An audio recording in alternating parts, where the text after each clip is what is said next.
দেশের হয়ে আর কখনো খেলতে দেখা যাবে না সাকিব আল হাসানকে। তারকা এই অলরাউন্ডারকে দেশের হয়ে খেলতে না দেওয়ার কথা বেসরকারি টেলিভিশন চ্যানেলে 24 কে জানিয়েছেন যুব ও ক্রীড়া মন্ত্রণালয়ের উপদেষ্টা আসিফ মাহমুদ। এরই মধ্যে ফেসবুকে দেখা গেছে দুইজনের বাকযুদ্ধ। মূলত রবিবার বাংলাদেশ সাবেক স্বৈরাচারী প্রধানমন্ত্রী শেখ হাসিনাকে জন্মদিনের শুভেচ্ছা জানান সাকিব আল হাসান।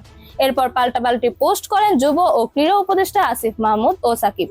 দুজনের ফেসবুক যুদ্ধ নিয়ে চ্যানেলকে নিজের প্রতিক্রিয়া জানিয়েছেন আসিফ মাহমুদ। তার মতে, সাকিব এখনো আওয়ামী লীগকে ধারণ করে বলেই ফ্যাসিস্ট শেখ হাসিনার জন্মদিনে শুভেচ্ছা জানিয়েছেন। এই নিয়ে মুঠোফোনে চ্যানেল 24কে আসিফ মাহমুদ বলেছেন, যতবার তিনি দেশে আসার জন্য চেয়েছেন, খেলার জন্য চেয়েছেন, বলেছেন আমাকে জোর করে নমিনেশন দেওয়া হয়েছে। আমি রাজনীতির সাথে জড়িত না, আমি শুধু এমপি ইলেকশনটা করেছি, এলাকার মানুষের জন্য কাজ করতে চেয়েছি। কিন্তু আসল সত্যটা তো হচ্ছে তিনি আসলে আওয়ামী লীগ রাজনীতির সঙ্গে আষ্টেপৃষ্ঠভাবে জড়িত, যার প্রমাণ আমরা পেলাম। সাকিবের শুভেচ্ছা জানানো নিয়ে তার সাথে কথা বলেছে চ্যানেল 24। গত বছরের 5 আগস্টের পর থেকেই দেশে ফেরেনি সাকিব। এ সময় তার বিরুদ্ধে হয়েছে বিভিন্ন ধরনের মামলা। তবে শেখ হাসিনাকে জন্মদিনের শুভেচ্ছা জানানোতে ভুল কিছু দেখছেন এই তারকা। চ্যানেল 24কে মুঠোফোনে সাকিব বলেন, শেখ হাসিনা তো সবসময় সিরিয়াসলি খেলা ফলো করেছে, খেলা দেখছে, তাই না? খেলার সাথে যুক্ত ছিল এবং ওতপ্রোতভাবেই যুক্ত ছিল। তো সেখান থেকে একটা সম্পর্ক হয়েছে, সেটা রাজনীতির আগে থেকেই। সেই জায়গা থেকে আমি একজনকে উইশ করতেই পারি। তাছাড়া অন্য কোনো উদ্দেশ্য, কাউকে কোনো ইঙ্গিত, এমন কোনো কিছুই না।